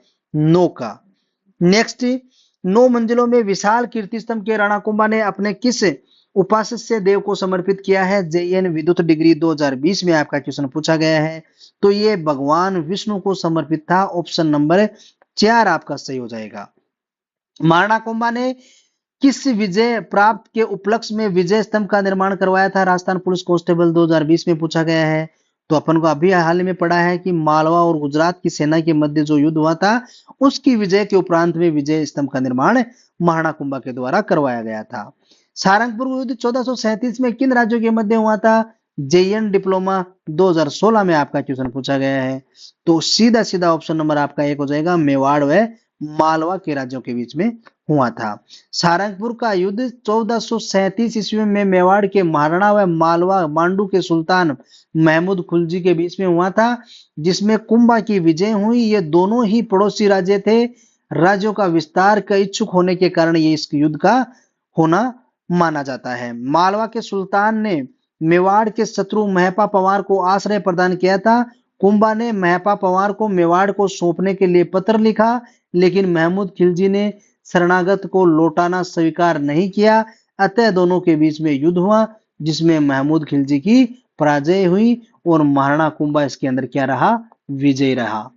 नेक्स्ट, सारंगपुर का युद्ध कब लड़ा गया था? जेएन मैकेनिकल डिप्लोमा 2022 में आपका क्वेश्चन पूछा गया है। ऑप्शन नंबर एक आपका सही हो जाएगा, 1437। नेक्स्ट, सन 1437 में मेवाड़ मालवा युद्ध का तत्कालीन कारण क्या था? अभी हाल ही में अपन पढ़ा है। ऑप्शन नंबर दो आपका सही हो जाएगा, मालवा के महपा पवार को मेवाड़ को सौंपने के कारण इनकार किया था, जिसके कारण इस युद्ध का होना माना जाता है। नेक्स्ट, मालवा के किस सुल्तान को राणा कुंभा ने कई बार पराजित किया था? कांस्टेबल परीक्षा 2020 में आपका क्वेश्चन पूछा गया है। ऑप्शन नंबर एक आपका सही हो जाएगा, महमूद खिलजी। देखिए, आप सोच रहे हैं कि सर एक ही क्वेश्चन बार बार क्यों? देखिए, उसकी थोड़ी सी लैंग्वेज किस प्रकार से चेंज की गई है प्रत्येक एग्जाम के अंदर, ये चीज आपको समझाने के लिए इन सभी क्वेश्चनों को रखा गया है। वरना ये क्वेश्चन के बाद में सभी तथ्य दिए गए हैं, क्वेश्चन तो वही है, लेकिन क्वेश्चन की लैंग्वेज क्या बनाई गई है, ये चीज आपके दिमाग में क्लियर हो जाए, इसके लिए सभी क्वेश्चनों को लाया गया है। दूसरी बात ये कि यदि इस वीडियो के माध्यम से इन क्वेश्चनों को हर प्रकार से, जिस प्रकार से क्वेश्चन पूछा गया है उसको आप देख लेते हैं, तो आपके ये जहन में बैठ जाते हैं, कभी आप इसको नहीं भूलोगे। नेक्स्ट, गुजरात के साथ संघर्ष का प्रारंभिक कारण क्या था? कॉलेज व्याख्याता सारंगी 2019 में आपका क्वेश्चन पूछा गया है। तो क्या था? नागौर विवाद था। देखिए, गुजरात के साथ में जो प्रारंभिक संघर्ष का कारण माना जाता है वो नागौर विवाद को माना जाता है। क्यों माना जाता है? क्योंकि जो कुंभा का गुजरात के साथ में संघर्ष जब प्रारंभ हुआ था तो नागौर विवाद इसका कारण रहा था, क्योंकि 1456 ईस्वी में नागौर के स्वामी फिरोज खां के मरने पर उसका पुत्र शख्स खां नागौर का स्वामी बना, परंतु इसे हटाकर के उसके छोटे भाई मुजाहिद खान ने नागौर का अधिकार कर लिया और शख्स का कुंभा की मदद में फिर से नागौर का स्वामी बन गया। शासक बनते ही राणा कुंभा के संबंध विच्छेदित कर दिया और शरत के प्रतिकूल नागौर के किले की मरम्मत करवाने लगा। महाराणा तेरी जो कुंभा थे, इन्होंने नागौर पर चढ़ाई कर दी। शख्स खां गुजरात के सुल्तान की सहायता महाराणा कुंभा की सेना का मुकाबला करने लगा, परंतु उसकी सेना हार गई और नागौर मेवाड़ का अधिकार स्थापित हो गया। जब गुजरात के सुल्तान कुतुबुद्दीन को अपनी सेना की हार की सूचना मिली तो वह स्वयं मेवाड़ पर आक्रमण करने हेतु चला आया था। नेक्स्ट, चंपारण की संधि किसके मध्य हुई थी? पुलिस कांस्टेबल 2005 और महिला पर्यवेक्षक 2015 में आपका क्वेश्चन पूछा गया है। तो चंपारण की संधि किन किन के मध्य हुई थी? मालवा और गुजरात के सुल्तानों के मध्य में हुई थी। ऑप्शन नंबर दो आपका सही हो जाएगा। देखिए, चंपारण, जिसको चंपारण भी कहा जाता है, इसकी संधि 1456 में हुई थी और महाराणा कुंभा के विरुद्ध मालवा के सुल्तान महमूद खिलजी और गुजरात के सुल्तान कुतुबुद्दीन ने मध्य हुई थी। इसके अनुसार मालवा गुजरात की संयुक्त सेना मेवाड़ के आक्रमण करेगी तथा विजय के उपरांत मेवाड़ को आपस में बांट लिया जाएगा। ये इनकी रणनीति थी। इस संधि के अनुसार कुतुब शाह चित्तौड़ के लिए चला और मार्ग में आबू पर अधिकार कर आगे बढ़ा। महमूद मालवा की तरफ से राणा के राज्य में घुसा और 1456 में दोनों की संयुक्त सेना ने राणा के विरुद्ध युद्ध किया, लेकिन कुंभा को नहीं हरा सके। यानी कि इसके अंदर विजय कौन रहा? कुंभा रहा था। तो आपको ध्यान में रखना है, चंपानेर या चांपानेर की संधि कब हुई थी? 1456 में। किन किन के मध्य हुई थी? इनसे तथ्यों से संबंधित यहाँ से क्वेश्चन आपसे पूछा जाता है। राजस्थान के कौन से शासक को विद्वानों ने हिंदू पथ कहा है? कनिष्ठ अनुदेशक परीक्षा 2019 और जेएन मैकेनिकल डिप्लोमा 2021 में आपका क्वेश्चन पूछा गया है। तो हिंदू पथ किसको कहा जाता था? राणा सांगा को। ऑप्शन नंबर दो। महाराणा सांगा 1509 से लेकर के 1528 तक भारतीय इतिहास में हिंदू पथ नाम से विख्यात रहा। कर्नल जेम्स टोड ने राणा सांगा को सिपाही का अंश कहा है। सिपाही का अंश। महाराणा संग्राम सिंह मेवाड़ के प्रथम यशस्वी महाराणा कुंभा के पुत्र तथा महाराणा रायमल के पुत्र थे। महाराणा सांगा का जन्म 12 अप्रैल 1482 को तथा राज्याभिषेक 24 मई 1509 को हुआ था। अजमेर के करमचंद पवार ने राणा जो सांगा थे उनके बड़े भाइयों को बचा करके अज्ञातवास में रखा तथा राज्याभिषेक से पूर्व तक सांगा के आश्रयदाता बने। तो ये इनसे संबंधित तथ्य थे जिनसे आपसे क्वेश्चन पूछा जाता है। महाराणा सांगा ने इब्राहिम लोदी को किस युद्ध में परास्त किया था? ऑप्शन नंबर 1 खातौली के युद्ध में। आरएस 2012, सेकंड ग्रेड 2019 और सेकंड ग्रेड 2011 में आपका क्वेश्चन पूछा गया है। महाराणा सांगा ने इब्राहिम लोदी को किस युद्ध में परास्त किया था? खातौली के युद्ध में। देखिए खातौली का युद्ध जो है पिपलदा तहसील पड़ती है कोटा के अंदर। इसके अंदर 1517 ईस्वी में राणा सांगा व इब्राहिम लोदी के मध्य में लड़ा गया था, जिसमें राणा सांगा विजयी रहा किंतु लंगड़ा हो गया। इब्राहिम लोदी के पुत्र को बंदी बनाया गया था इस युद्ध के अंदर। क्वेश्चन कई बार पूछा जाता है कि इब्राहिम लोदी के पुत्र को किस युद्ध के अंदर बंदी बनाया गया था? तो आपका ऑप्शन क्या हो जाएगा? खातौली के युद्ध में। खातौली का युद्ध लड़ा गया था सेकंड ग्रेड 2017 के अंदर, यह क्वेश्चन पूछा गया है। इब्राहिम लोदी व महाराणा सांगा के बीच में लड़ा गया था। ऑप्शन नंबर 2 आपका सही हो जाएगा। नेक्स्ट, महाराणा सांगा ने जिन अफगानों को शरण दी थी वे कौन थे? ये आपका 2013 की जो ये एग्जाम हुई है असिस्टेंट एग्रीकल्चर ऑफिसर की, उसके अंदर पूछा गया है। तो ऑप्शन नंबर आपका हो जाएगा 3 सही। देखिए महाराणा सांगा ने जिन अफगान के आश्रयदाता बने थे, जिनको शरण वहां पे दी थी, वो कौन कौन थे? महमूद लोदी और हसन खां। क्योंकि बाबर से पराजित होने के बाद में कुछ अफगान सेनापति जैसे हसन खां मेवाती महाराणा सांगा की शरण में आ गए थे और इनको महाराणा सांगा ने क्या किया था? शरण दी थी। नेक्स्ट, किस युद्ध में मेवाड़ के महाराणा सांगा ने बाबर की सेना को हराया था? Agriculture officer 2013, J N electrical diploma 2022 और सेकंड ग्रेड संस्कृत 2011 में ये क्वेश्चन आपका पूछा गया है। तो ऑप्शन नंबर 4 आपका सही हो जाएगा, बयाना। बयाना कहां पे पड़ता है? भरतपुर के अंदर। नेक्स्ट, 16 फरवरी 1527 को सांगा ने बाबर की सेना को हरा बयाना दुर्ग पर कब्जा कर लिया। बाबर ने इस हार का बदला लेने के लिए सांगा पर पुनः आक्रमण किया हेतु कुछ किया। बयाना की विजय के बाद में सांगा ने सीकरी जाने का सीधा मार्ग छोड़कर के भूसावर होकर के सीकरी जाने का मार्ग पकड़ा। वह भूसावर में लगभग 1 माह तक ठहरा, लेकिन इससे बाबर को खानवा के मैदान में उपयुक्त स्थान पर पड़ाव डालने और उचित सैन्य संचालन का समय मिल गया था। तो ये तथ्य आपको ध्यान में रखना है। 16 फरवरी 1527 को राणा सांगा व बाबर की सेना के अंदर जो राणा सांगा ने बाबर की सेना को हरा करके बयाना दुर्ग पे क्या किया था? कब्जा किया था। राणा सांगा के उस सहयोगी का नाम बताइए जिसने खानवा युद्ध में नाजुक पड़ाव पर अपना समर्थन वापस ले लिया था। कनिष्ठ अनुदेशक फिटर की परीक्षा 2019 में जो हुई थी उसके अंदर यह क्वेश्चन पूछा गया था। तो ऑप्शन नंबर 1 आपका सही हो जाएगा, सहलदी तंवर थे, इन्होंने अपना नाम वापस ले लिया था। रावत जग्गा एवं रावत बाग किस शासक के सरदार थे? ऑप्शन नंबर 1 राणा सांगा के ये सरदार थे, दोनों रावत जग्गा व रावत बाग। जेल प्रहरी परीक्षा 2018 में आपका यह क्वेश्चन पूछा गया है। खानवा में बाबर के विरुद्ध सांगा की सहायता के लिए किसने नेतृत्व में मारवाड़ी सेना से भेजी गई थी? यानी मारवाड़ की तरफ से किस सेना नायक को भेजा गया था? आरएस परी 2009 में आपका क्वेश्चन पूछा गया है। तो मारवाड़ से कौन गया था? मालदेव गया था। खानवा के युद्ध में महाराणा संग्राम सिंह की सेना में कौन शामिल नहीं था? दिए गए ऑप्शन में से सेकंड ग्रेड टीचर 2018 में आपका क्वेश्चन पूछा गया है। महमूद लोदी, हसन खां मेवाती, हकीम का सूर, मालदेव राठौड़। हकीम का सूर नहीं थे, क्योंकि हकीम का सूर जो थे ये महाराणा प्रताप के सेनापति थे। किसके थे? प्रताप के। महाराणा प्रताप जो थे उनके सेनापति थे, ये महाराणा संग्राम सिंह की सेना में शामिल नहीं थे। नेक्स्ट, निम्नलिखित में से मारवाड़ के किस शासक ने खानवा के युद्ध में महाराणा सांगा को सहायता प्रदान की थी? व्याख्याता 2007 में आपका क्वेश्चन पूछा गया है। तो ऑप्शन नंबर 3 आपका सही हो जाएगा, राव गंगा। देखिए मारवाड़ के जो शासक है खानवा के युद्ध में महाराणा सांगा को सहायता प्रदान की थी वो कौन थे? दिए गए ऑप्शन में से राव गंगा थे। जब खानवा का युद्ध 1527 ईस्वी में हुआ था तो राव गंगा ने अपने पुत्र राव मालदेव के नेतृत्व में 4000 सैनिक भेजकर के राणा सांगा की मदद के लिए वहां भेजा था। किस राजपूत सरदार ने खानवा के युद्ध में राणा सांगा के घायल हो जाने के बाद भी राज चिन्ह धारण करके युद्ध जारी रखा था। अन्वेषक 2020, द्वितीय श्रेणी शिक्षक अध्यापक परीक्षा 2017 में क्वेश्चन पूछा गया है। पता नहीं कितनी सी बार एग्जाम के अंदर ये क्वेश्चन पूछा गया है कि जब राणा सांगा युद्ध के खानवा खानवा का जो युद्ध हुआ था उसमें घायल हो गए थे, तो उसका जो मुकुट था उसको धारण करके उनकी जगह युद्ध उन्होंने लड़ा था। तो कौन थे? ऑप्शन नंबर 2 आपका सही हो जाएगा, झाला अज्जा। खानवा का युद्ध के दौरान राणा सांगा के सिर पर एक तीर लगा जिससे वे मूर्छित हो गए थे। जब झाला अज्जा को सब राजेंद्रों के साथ महाराणा के हाथी पर सवार किया और उसकी अध्यक्षता के सारी सेना में लड़ने लगी थी, झाला अज्जा ने इस युद्ध संचालन में अपने प्राण दिए।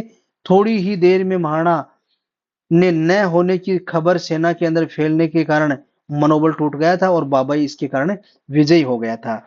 यानी कि जो खानवा के युद्ध हो रहा था उसके राणा सांगा की जो सेना थी, उसके सेना के जो सैनिक थे उनको इस बात का पता चला कि आपका सरदार जो राणा सांगा है वो घायल हो गया है। तो इस बात से सेना का मनोबल टूट गया था और वो हताश हो गए थे, जिसके कारण बाबर को विजय मिली थी। आपसे क्वेश्चन ये पूछा जाता है कि इसकी जगह नेतृत्व किसने संभाला था? झाला अज्जा ने। नेक्स्ट, खानवा के युद्ध में सांगा की पराजय का मुख्य कारण क्या था? जेएल प्रेरी परीक्षा 2017 में आपका क्वेश्चन पूछा गया है। तो ऑप्शन नंबर 2 आपका सही हो जाएगा इनमें से। अचानक तीर लगना नहीं था, क्योंकि बाबर की जो सैन्य व्यवस्था थी इसके अंदर तुलुगमा जो प्रणाली थी, इसके कारण इनकी हार का कारण माना जाता है।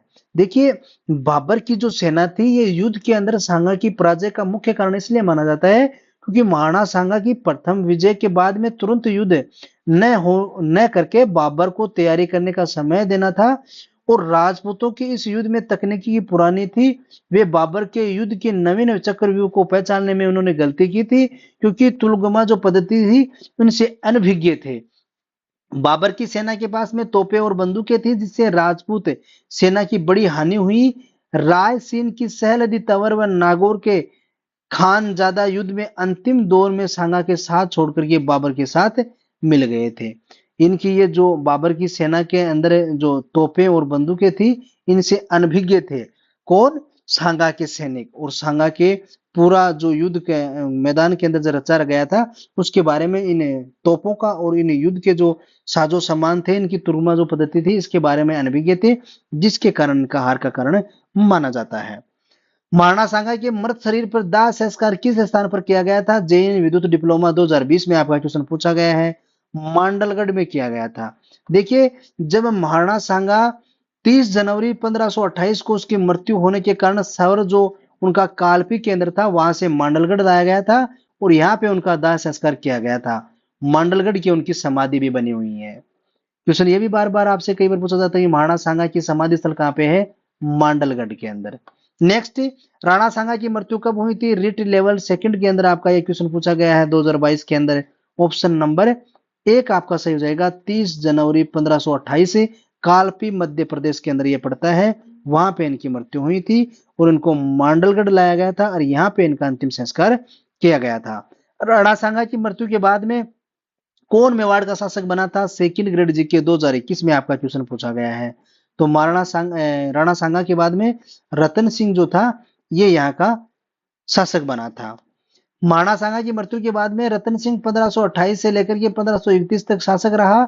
उसके पश्चात राणा विक्रमादित्य मेवाड़ का शासक बना, जो 1531 से राणा रतन सिंह और सूरजमल हाड़ा दोनों अहेरिया उत्सव आखेट खेलते खेलते आपस में झगड़ पड़े और दोनों आपस में मारे गए।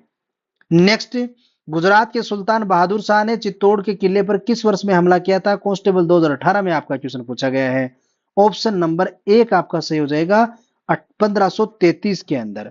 चित्तौड़ का युद्ध 1533 से 1535 के मध्य लड़ा गया। जब 1533 में गुजरात के शासक बहादुर शाह ने चित्तौड़ पर आक्रमण किया, तब चित्तौड़ पर इस समय राणा सांगा के द्वितीय पुत्र विक्रमादित्य 1531 से 1536 का शासन था। चित्तौड़ की रक्षार्थ कर्णावर्ती जिसको भी कहा जाता है, मुगल बादशाह हुमायूं को इन्होंने राखी भेजी थी, मगर हुमायूं समय पर सहायता नहीं कर सका। अंततः कर्मावती ने सुल्तान से संधि की और 24 मार्च 1533 को सुल्तान चित्तौड़ से लौट गया था। 1534 में सुल्तान ने फिर चित्तौड़ पर आक्रमण किया। उस समय हुमायूं बहादुर शाह के विरुद्ध लड़ने हेतु चित्तौड़ की तरफ प्रस्थान किया एवं ग्वालियर पहुंचकर वहीं रुक गया। विक्रमादित्य किले की रक्षा का भार देवलिया प्रतापगढ़ के ठाकुर बाघ सिंह को सौंपा और बूंदी चला गया था। ध्यान में रखना है, देवलिया प्रतापगढ़ के ठाकुर बाघ सिंह को सौंपा था। किसको सौंपा था? बाघ सिंह को। जोरकिया और राजपूत योद्धा लड़ते हुए मारे गए। यह घटना चित्तौड़ का दूसरा साका कहलाई। 1533 के अंदर की यह घटना, 34 की यह घटना, 30 के यह दूसरा साका कहलाता है। नेक्स्ट, महाराज से 1535 के अंदर बहादुर शाह ने किले पर अधिकार कर लिया था और मगर हुमायूं के आने की खबर सुनकर के चित्तौड़ छोड़ दिया। अंततः विक्रमादित्य ने पुनः चित्तौड़ पर अधिकार कर लिया और 1536 ईस्वी में विक्रमादित्य चित्तौड़ पर पुनः शासक बना था। नेक्स्ट, चित्तौड़गढ़ की किस रानी को बादशाह हुमायूं की मदद मांगी थी? पुलिस कांस्टेबल 2013 में आपका क्वेश्चन पूछा गया है। ऑप्शन नंबर 1 कर्मवती या कर्मावती ने। चित्तौड़ के द्वितीय शाखा की इस रानी ने जोर किया था, कर्मावती ने। ऑप्शन नंबर 2 आपका सही हो जाएगा। नेक्स्ट, अक्टूबर 1567 में अकबर द्वारा चित्तौड़ दुर्ग के घेराव के समय मेवाड़ का राणा कौन था?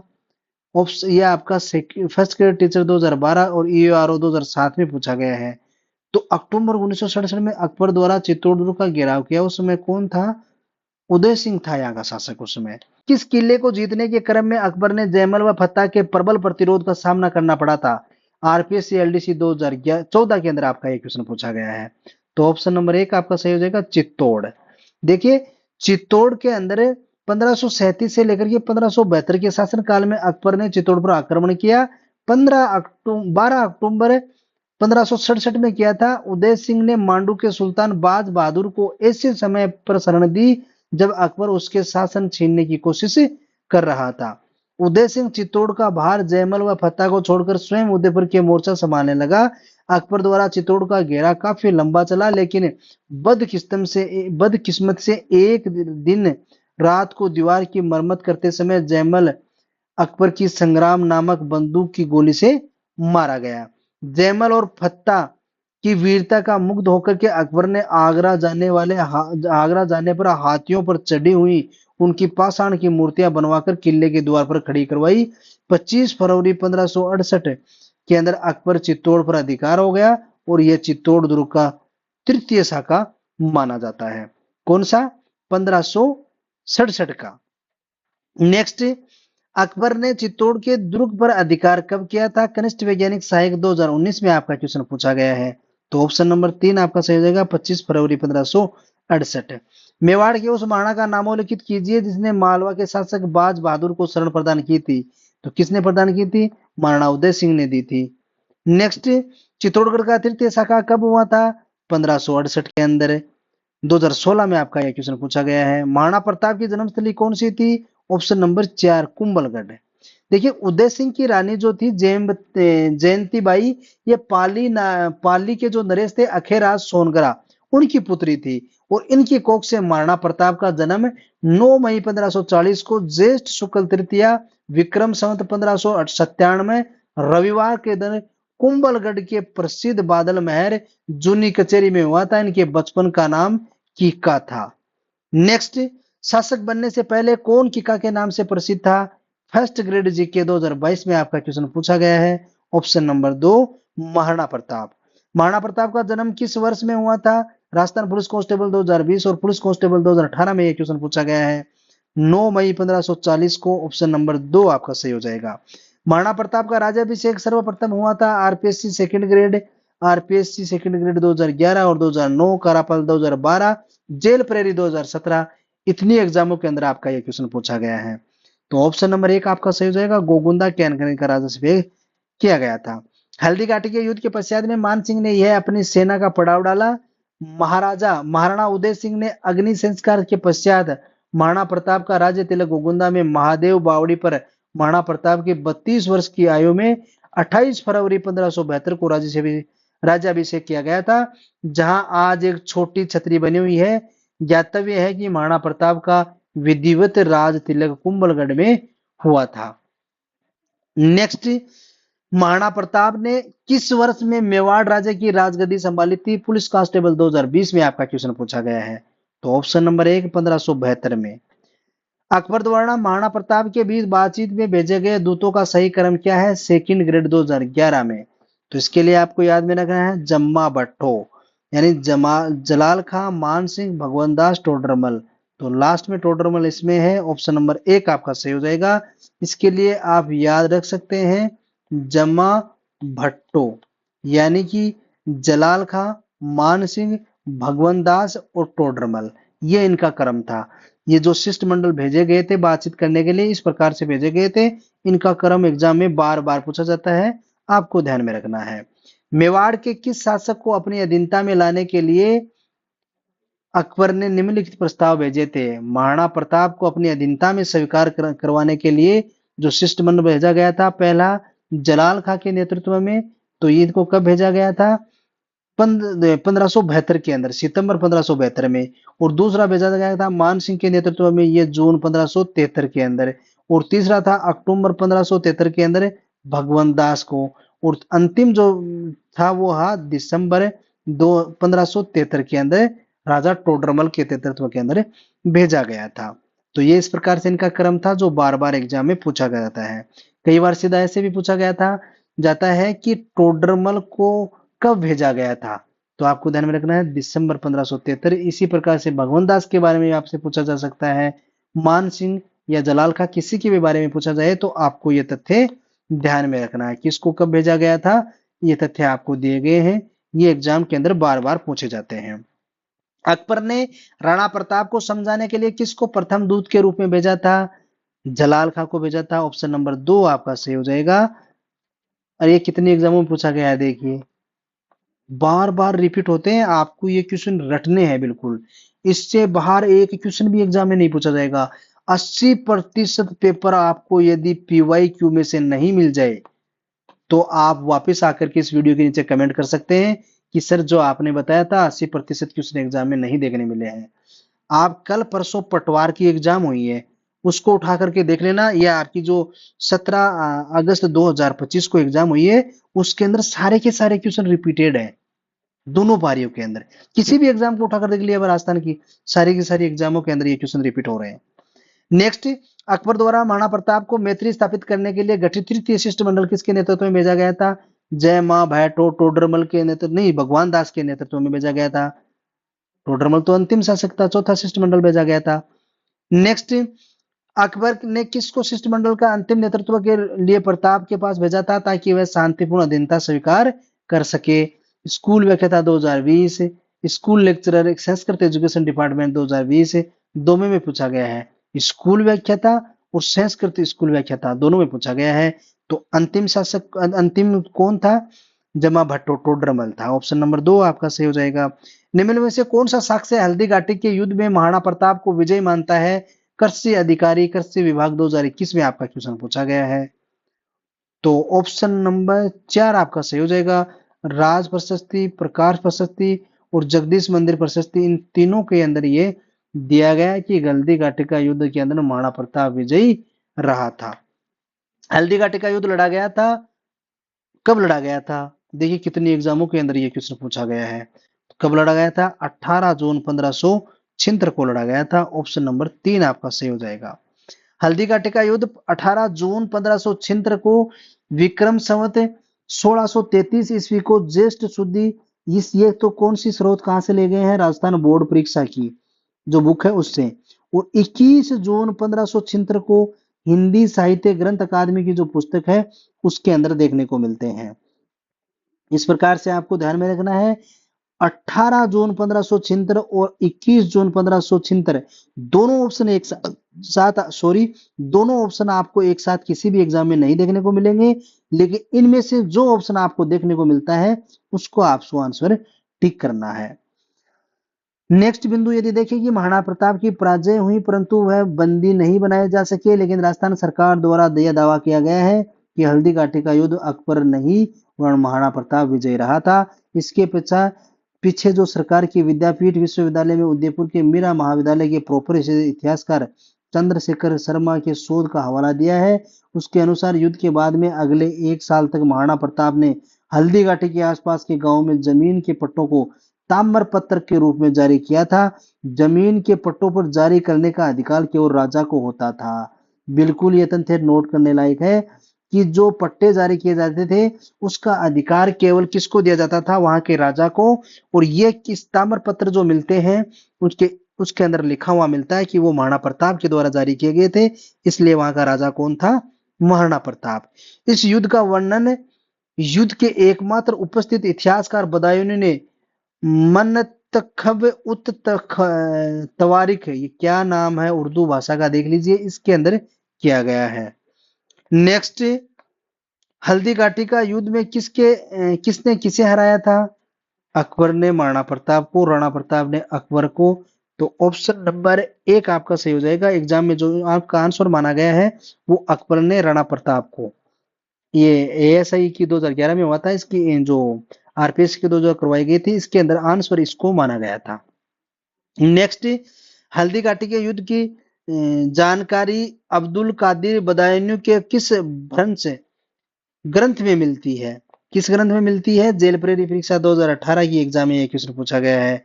तो यह मंथक उत तवारिख जो पुस्तक थी, इसके अंदर इसका विवरण देखने को मिलता है। वीर विनोद के अनुसार हल्दी घाटी युद्ध में मुगल सेना की संख्या कितनी थी, ये आपकी एग्जाम हुई है 2018 के अंदर, इसके अंदर पूछा गया है। वीर विनोद पुस्तक किसके द्वारा लिखी गई थी, श्यामल दास के द्वारा।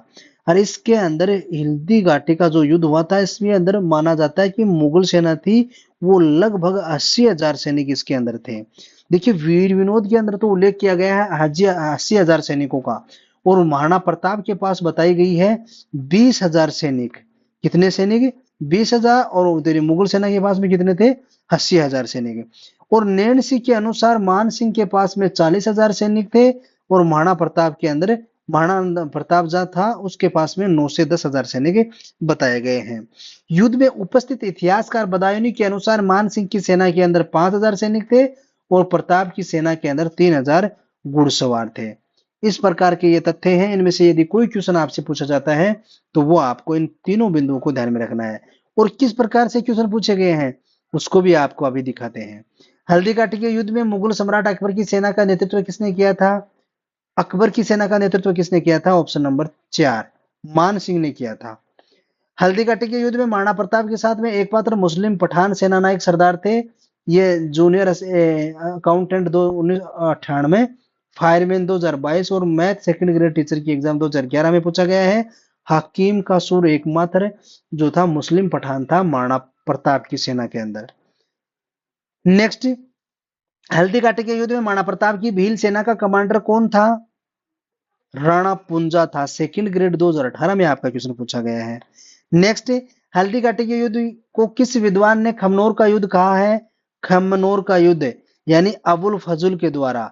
और बदायूं के द्वारा क्या कहा गया है, और ये जो आपका कर्नल जेम्स टोड ने इसको क्या कहा है, इससे संबंधित 4 क्वेश्चन आपसे पूछे जाते हैं। तो खमनोर का युद्ध तो किसके द्वारा कहा गया था, अबुल फजल के द्वारा। और हल्दी घाटी का जो मेन युद्ध इसको बोला जाता है कि हाथियों से लड़ा गया था, इसको हाथी युद्ध भी कहा जाता है। और बदायूं के द्वारा इसको गोगुंदा का युद्ध कहा गया था। कर्नल जेम्स के टोड के द्वारा इसको मारवाड़ की थर्मोपोली, नहीं सॉरी, मेवाड़ की थर्मोपोली कहा जाता है। तो इस प्रकार से ये 3 क्वेश्चन आपसे इसके एग्जाम में पूछे जाते हैं कि अबुल फजल के द्वारा इसको क्या नाम दिया गया था, खमनोर का युद्ध। बदायूं के द्वारा इसको गोगुंदा का युद्ध, और कर्नल जेम्स टोड के द्वारा इसको मेवाड़ की थर्मोपोली कहा जाता है। महाराणा प्रताप के हाथी का नाम क्या था, रिट 2018 में यह क्वेश्चन पूछा गया है। तो हाथी का नाम आपसे पूछा गया है, राम प्रसाद था, ऑप्शन नंबर 1 है। और घोड़े का क्या नाम था, चेतक। नेक्स्ट देखिए, हल्दी घाटी के प्रमुख जो हाथी थे युद्ध के अंदर, कौन सा हाथी किसके पास था, इससे संबंधित एक क्वेश्चन आपसे पूछा जाता है। तो महाराणा प्रताप के हाथी का क्या नाम था, राम प्रसाद। मान सिंह के हाथी का क्या नाम था, मर्दाना। अकबर के हाथी का नाम था हवाई। और अन्य जो हाथी थे, लूणा, गजमुक्त, गजराज, रन, मदार, खांडेरा और चक्रवाप, ये इतने हाथी और भी थे जो हल्दी घाटी के युद्ध के अंदर काम में लिए गए थे। लेकिन ज्यादातर ये 3 तथ्य आपसे पूछे जाते हैं, महाराणा प्रताप के हाथी का नाम, और मान सिंह के हाथी का नाम, और अकबर के हाथी का नाम। तो ये आपको ध्यान में रखने हैं। हल्दी घाटी के युद्ध में मुगल और महाराणा के सैनिकों के मध्य साथ साथ दोनों पक्षों में जिन हाथियों को बहुत वीरता दिखाई थी उनके नाम बताइए। सेकंड ग्रेड 2011 में आपका क्वेश्चन पूछा गया है। तो ऑप्शन नंबर 2 हो जाएगा। पहला तो ऐसे कट जाएगा, चेती का महाराणा प्रताप का हाथ जो था ये घोड़ा था। और लूणा, राम प्रसाद, गजमुक्त और गजराज, ऑप्शन नंबर 2 आपका सही हो जाएगा। क्योंकि दिन्नू और सोनू नाम के कोई हाथी यहाँ पे थे नहीं, दोनों ऑप्शन इसलिए कट जाते हैं, इसलिए आपका ऑप्शन नंबर 2 सही हो जाएगा। गजराज एवं रणमदार हाथियों ने किस युद्ध में भाग लिया था? जेल प्रहरी 2018 में आपका क्वेश्चन पूछा गया है। ऑप्शन नंबर 1 हल्दी घाटी के युद्ध में। किस स्थान को हल्दी घाटी युद्ध के पश्चात में महाराणा प्रताप ने सर्वाधिक समय के लिए राजधानी बनाया था? कितनी एग्जाम के अंदर यह क्वेश्चन पूछा गया है। तो किस युद्ध हल्दी घाटी के पश्चात में महाराणा प्रताप ने सर्वाधिक जो आपकी राजधानी बनाया था वो किस स्थान को बनाया था? चावंड को बनाया था। चावंड हल्दी घाटी युद्ध के पश्चात प्रताप ने 1885 में अपने अस्थायी जीवन का आरंभ चावंडवी नदी के पूर्वी किनारे स्थित है मेवाड़ की नई राजधानी को स्थापित करके किया था। इन्होंने चावंड को लूणा से विजित कर अपने अधीन कर लिया था। उनके जीवन काल 12 वर्ष तक यह मेवाड़ की राजधानी रहा और उनके उत्तराधिकारी महाराणा अमर सिंह के राजकाज के प्रारंभिक 16 वर्ष 1613 तक चावंड में बीते और चावंड 28 साल तक मेवाड़ की राजधानी रहा था। नेक्स्ट, महाराणा प्रताप ने अपनी नवीन राजधानी चावंड कब स्थापित की थी? बेसिक कंप्यूटर अनुदेशक 2022 में आपका क्वेश्चन पूछा गया है। तो ऑप्शन नंबर 3 आपका सही हो जाएगा 1585 के अंदर। हल्दी घाटी के युद्ध के पश्चात में महाराणा प्रताप ने मुगलों के विरुद्ध कहां से प्रतिरोध जारी रखा था? कनिष्ठ अनुदेशक सीधी भर्ती परीक्षा 2019 के अंदर आपका यह क्वेश्चन पूछा गया है। तो इसका सही आंसर आपका क्या हो जाएगा? Option number 2। देखिए चावंड से। देखिए हल्दी घाटी का युद्ध हुआ था, उसके बाद में महाराणा प्रताप चावंड के अंदर थे और वहीं से मुगलों के खिलाफ उन्होंने अभियान जारी किए थे। नेक्स्ट, टॉडगढ़ रावली वन्य जीव अभयारण्य में स्थित दिवेर स्थल राजा से संबंधित रहा है। तो किससे संबंधित रहा है? पुलिस, राजस्थान पुलिस कांस्टेबल 2020 के अंदर आपका एक क्वेश्चन पूछा गया है। दिवेर के अंदर महाराणा प्रताप से संबंधित था। ऑप्शन नंबर 3 आपका सही हो जाएगा। देखिए महाराणा प्रताप ने मेवाड़ की भूमि में मुक्त कराने को लेकर के जो अभियान दिवेर से प्रारंभ किए थे।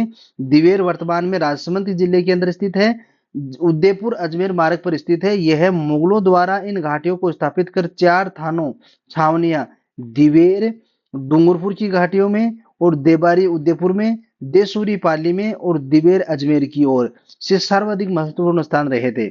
यानी कि इन्होंने हल्दी घाटी के युद्ध के विरुद्ध में 4 स्थान ऐसे बनाए थे अपने, जिनको छावनियां बनाई थी जहां से उन्होंने मुगलों के खिलाफ में कार्रवाई की थी। नेक्स्ट, दिवेर के शाही थाने का मुख्तार सम्राट अकबर का काका सरिया सुल्तान खान था। दिवेर की जीत के बाद में महाराणा प्रताप ने चावंड में अपना निवास स्थान बनाया था। तो हल्दी घाटी के युद्ध के बाद में अपना स्थान इन्होंने कौन सा बना लिया था? चावंड, और वहीं से अपने अभियान जारी किए थे।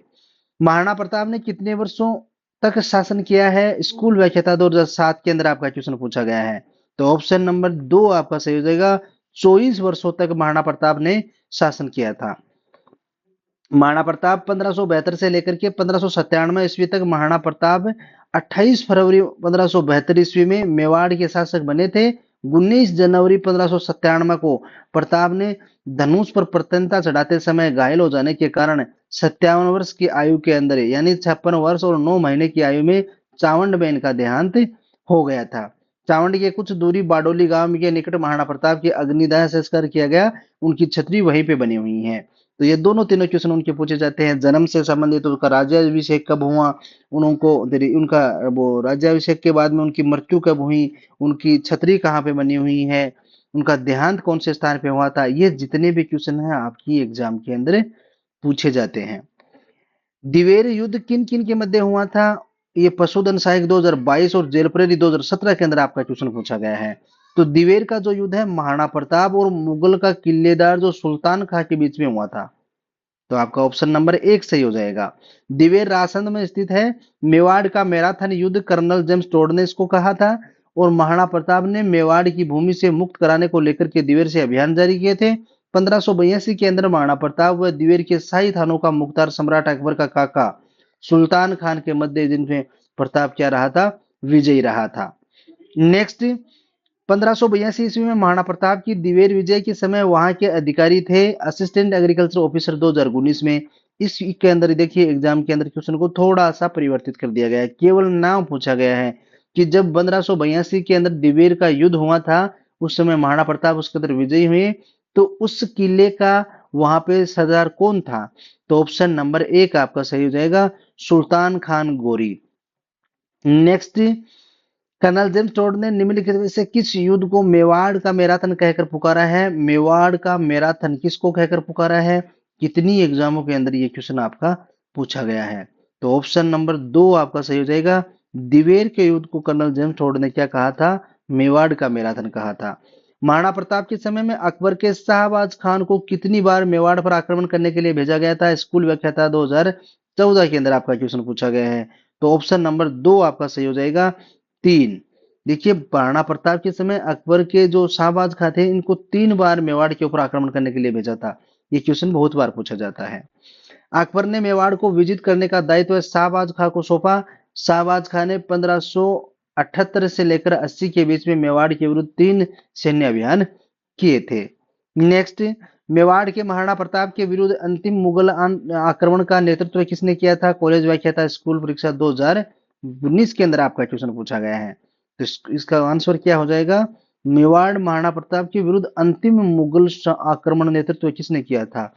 जगन्नाथ ने किया था, ऑप्शन नंबर 4। किसने आक्रमण किया 1578 ईस्वी में कुंभलगढ़ पर? देखिए 1578 के अंदर कुंभलगढ़ पर आक्रमण किसने किया था? इसका सही आंसर था आपका हो जाएगा ऑप्शन नंबर 3, शाहबाज खान ने। ऑप्शन नंबर 3 आपका सही हो जाएगा। शाहबाज खान जो थे, इन्होंने कुंभलगढ़ का युद्ध 1578 ईस्वी में हल्दी घाटी के युद्ध के बाद में राणा प्रताप ने कुंभलगढ़ को अपना केंद्र राजधानी बना करके मुगलों को पर आक्रमण करना शुरू कर दिया था। इसके क्रुद्ध होकर के अकबर ने 1577 ईस्वी में शाहबाज खान के नेतृत्व में एक सेना मेवाड़ पर भेजी गई थी।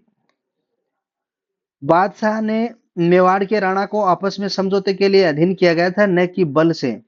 यानी समझौते के तौर पर महाराणा प्रताप को इन्होंने अपने अधीन किया था, न कि बल से या उनकी लड़ाई को लेकर के। ये कथन किसने कहा है? पटवारी मुख्य परीक्षा 2016 में आपका क्वेश्चन पूछा गया था।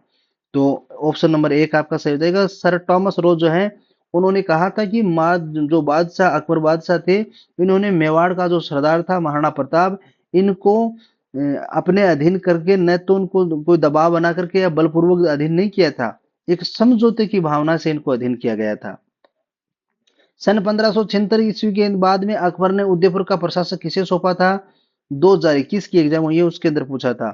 देखिए 1576 के अंदर जब युद्ध हुआ, इसके बाद में अकबर ने उदयपुर का प्रशासक किसको सौंपा था? तो ये जो जगन्नाथ कछुआ थे, जिन्होंने अंतिम अभियान किया था। ऑप्शन नंबर 1 आपका सही हो जाएगा, आमेर के जगन्नाथ कछुआ को सौंपा गया था। महाराणा प्रताप के दरबारी विद्वान जिन्होंने मुहूर्तमाला ग्रंथ की रचना की थी, वह था हेडमास्टर। 2018 में आपका क्वेश्चन पूछा गया है। तो कौन था? ऑप्शन नंबर 3 आपका सही हो जाएगा, चक्रपाणि मिश्र।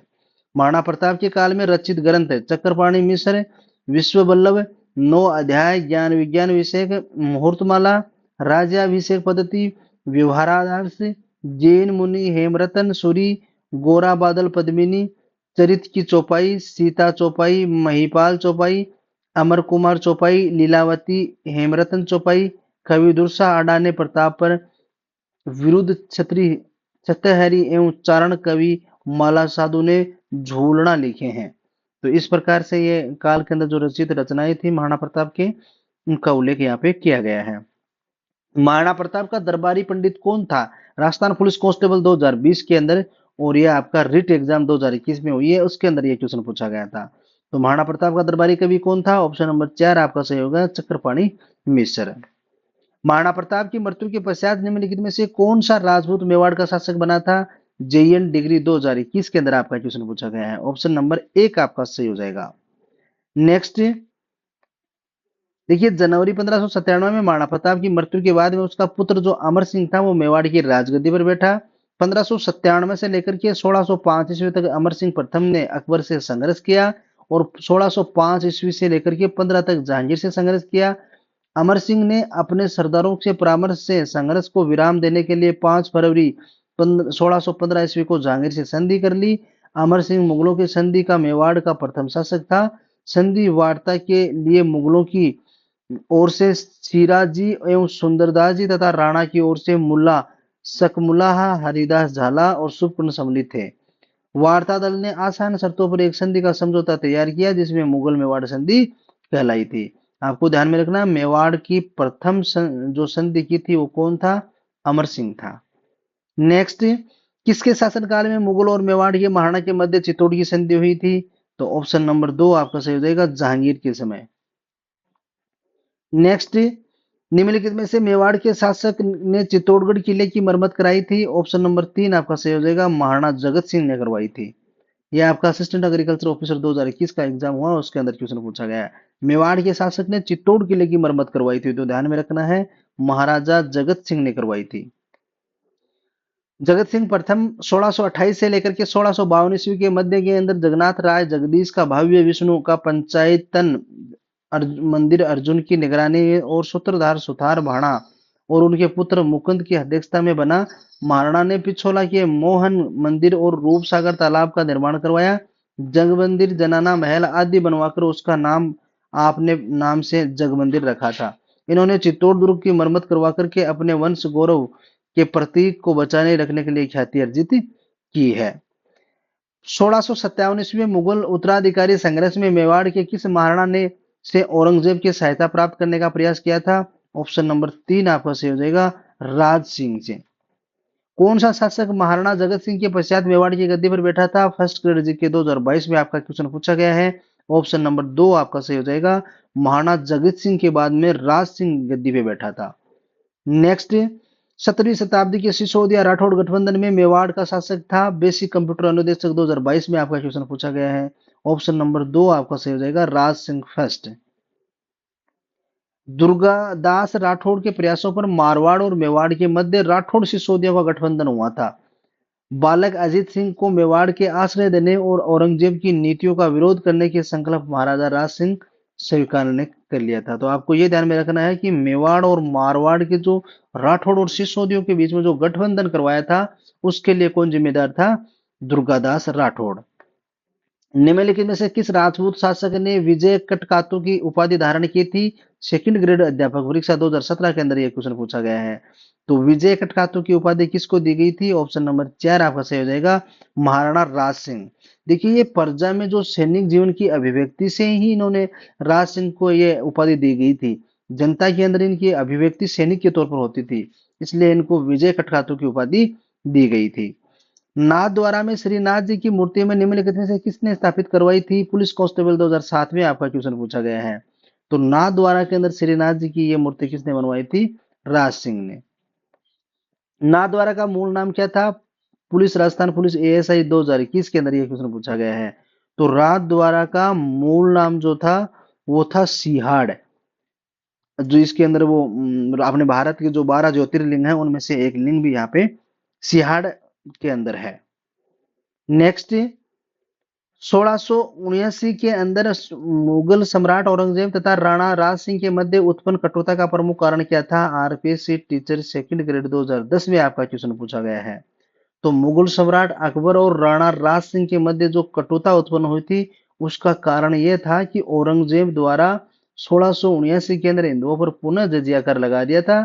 इससे नाराज होकर के इनके मध्य में यह क्या हुआ था? संघर्ष हुआ था। निम्नलिखित में से राजपूत शासक द्वारा औरंगजेब के विरुद्ध विद्रोह किया था? Second grade special teacher education 2017 में आपका क्वेश्चन पूछा गया है। ऑप्शन नंबर 3 आपका सही हो जाएगा, महाराणा करण सिंह। देखिए, राजपूत शासक जो औरंगजेब के विरुद्ध इन्होंने विद्रोह किया था वो कौन थे? करण सिंह थे। औरंगजेब द्वारा जजिया कर लगाए जाने पर किस शासक ने पत्र लिख करके विरोध किया था? राज सिंह ने किया था। ऑप्शन नंबर 1 आपका सही हो जाएगा। मेवाड़ के महाराणा राज सिंह के द्वारा किस राजकुमारी के साथ विवाह करने के कारण औरंगजेब उससे नाराज हो गया था? ऑप्शन नंबर 2, भानुमति से। शाहजहां के पुत्रों द्वारा उत्तराधिकारी युद्ध में औरंगजेब के मेवाड़ पर किस महाराणा के सहयोग से प्राप्त करने का प्रयास किया था? एग्रीकल्चर ऑफिसर 2013 के अंदर आपका क्वेश्चन पूछा गया है। तो ऑप्शन नंबर 3 आपका सही हो जाएगा, राज सिंह। सहेलियों की बाड़ी का निर्माणकर्ता कौन था? वीडियो 2021 की फर्स्ट शिफ्ट में और लैब असिस्टेंट 2022 में आपका क्वेश्चन पूछा गया है। ऑप्शन नंबर 3 आपका सही हो जाएगा, समराम सिंह द्वितीय। मेवाड़ की किस राजकुमारी को 1610 ईस्वी में अमीर खां पिंडारी की सलाह पर जहर दे दिया गया था? पीटीआई परीक्षा 2018 में आपका क्वेश्चन पूछा गया है। तो मेवाड़ की राजकुमारी थी कृष्णा कुमारी, जिसके कारण इनको अमीर खां भंडारी की सलाह पर क्या दे दिया गया था, 1810 के अंदर जहर देकर के मारा गया था। इसका कारण क्या था, क्योंकि ये जो उदयपुर की राजकुमारी थी कृष्णा कुमारी, इनकी सगाई जो है जोधपुर के राजा मान सिंह के साथ में हुई थी, और जयपुर के शासक जो जगत सिंह थे वो इनको अपना अधिकार मानते थे, यानी कि ये भी इनसे विवाह करना चाहते थे, और जोधपुर के राजा जो मान सिंह थे इनके साथ में इसकी सगाई कर दी गई थी। और कृष्णा कुमारी ने विवाह को लेकर के मारवाड़ के जोधपुर के मान सिंह राठौड़ व आमेर जयपुर के जगत सिंह द्वितीय के मध्य में 13 मार्च 1807 ईस्वी के अंदर गिंगोली का युद्ध प्रवर्तन नागौर में हुआ था। जगत सिंह के नेतृत्व में जयपुर रियासत के ने अमीर खां पिंडारी की सहायता ने जोधपुर नरेश मान सिंह को गिंगोली नामक स्थान पर हराया। इससे हताश होकर के 1810 ईस्वी में कृष्णा कुमारी को जहर दे दिया गया था। यानी कि जोधपुर के राजा जो मान सिंह थे इनसे इनकी सगाई की गई थी, और जयपुर के जो शासक जगत सिंह थे ये इनसे शादी करना चाहते थे। इन दोनों के मध्य में जब युद्ध होता है या संघर्ष होता है तो अमीर खां पिंडारी था, उनकी सलाह पे कृष्णा कुमारी को जहर दे दिया गया था और ये इनकी मौत हो गई थी। और गिंगोली का युद्ध भी इसी के कारण जाना जाता है। ये क्वेश्चन भी बहुत बार पूछा जाता है। ये कब हुआ था, 13 मार्च 1807 को। गिंगोली पर्वत सर का युद्ध 1807 ईस्वी में लड़ा गया था। तो जयपुर और जोधपुर की सेना के मध्य लड़ा गया था। मेवाड़ के किस महाराणा के शासनकाल में मेवाड़ महाराणाओं के साथ सत्य होने का अंतिम घटना का विवरण मिलता है। ये आपका 2020 की जो जेईई डिग्री की एग्जाम हुई है उसके अंदर पूछा गया है। तो मेवाड़ महाराणा के शासनकाल में मेवाड़ महाराणाओं के साथ में सत्य होने का अंतिम जो विवरण मिलता है वो स्वरूप सिंह के काल में मिलता है। ऑप्शन नंबर 4 आपका सही हो जाएगा। मेवाड़ के शासकों में स्वयं को दीवान कहा गया है। किसका दीवान कहते थे, एकलिंग जी का। ऑप्शन नंबर 4 आपका सही हो जाएगा। इनका कुल देवता आपको ध्यान में रखना है, एकलिंग जी का कुल देवता थे, और ये स्वयं इनको इनका दीवान मानते थे। इनकी कुल देवी कौन थी, बाण माता। और इनका राज्य वाक्य क्या था, जो दृढ़ राखे धर्म को तिह राखे करतार। और इनका राज ध्वज क्या था, उड़ता उगता हुआ सूरज एवं धनुष बाण। देखिए ये चारों क्वेश्चन पूछे जाते हैं एग्जाम में, प्रत्येक एग्जाम के अंदर ये चारों क्वेश्चन पूछे जाते हैं, बार बार रिपीट होते हैं, आपको ध्यान में रखना है। डूंगरपुर राज्य में गुहिल राजवंश का संस्थापक कौन था, कनिष्ठ वैज्ञानिक सहायक रसायन की 2019 की एग्जाम और लैब असिस्टेंट 2022 में क्वेश्चन पूछा गया है। तो डूंगरपुर में जो गुहिल राजवंश के संस्थापक थे वो कौन थे, ऑप्शन नंबर 3 सामत सिंह थे। हल्दी घाटी एवं खानवा से संबंधित जिलों का क्रमशः सही युग्म का कौन सा है, कांस्टेबल 2014 में आपका क्वेश्चन पूछा गया है। तो ऑप्शन नंबर 4 आपका सही हो जाएगा, हल्दी घाटी राजसमंद और खानवा भरतपुर के अंदर। निम्नलिखित में से किस राजवंश से 7वीं शताब्दी में 16वीं शताब्दी ईस्वी तक चित्तौड़ किले पर शासन किया था, ऑप्शन नंबर 4 सिसोदिया वंश ने। तो ये राजस्थान का जो आपका मेवाड़ राजवंश था, जहां पर जितने भी क्वेश्चन आपसे एग्जाम में पूछे गए हैं उन सभी को अपन ने एक नजर में देख लिया है। ये क्वेश्चन यदि आप याद कर लें तो आपको अलग से टॉपिक में कोई भी क्वेश्चन याद करने की जरूरी नहीं है, क्योंकि 80% क्वेश्चन आपके यहाँ से रिपीट होते हैं और वो आपको यहीं से देखने को मिल जाएंगे। यदि कंटेंट आपको अच्छा लगा है तो आप कमेंट के माध्यम से अपना सुझाव जरूर दें। यदि अच्छा लगा है तो अच्छा बताएं, और अच्छा नहीं लगा है, जैसे भी आपके सुझाव हो आप प्रत्युत्तर के अंदर कमेंट जरूर करें, ताकि हमारा मनोबल बढ़े और हम इसके कंटेंट के अंदर यदि कोई सुधार करने की आवश्यकता तो हो तो उसके अंदर और सुधार कर सके। मिलते हैं आगामी नेक्स्ट क्लास के साथ, तब तक के लिए धन्यवाद।